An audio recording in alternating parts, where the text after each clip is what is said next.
دابا سيدي؟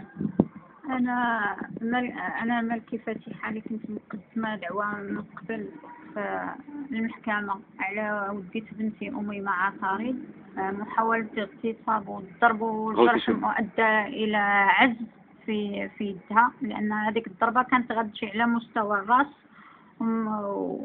ودابا كنا درنا دار الراجل ديالي التنازل، كان جا وطلب ورغب في الناس مع داك الشيء ودخلوا عندنا، وحنا على حسن النية درنا التنازل في الوطية.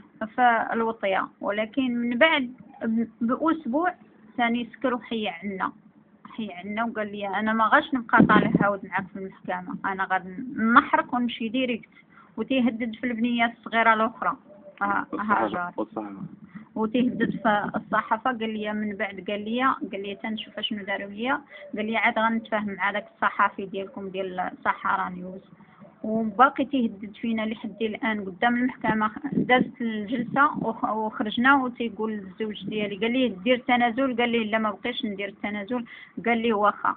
وحنا خوينا اليوم دارهم، خوانا بزز خوينا الدار ديالهم مع داكشي، ودابا قال لنا راه حتى هذاك المحل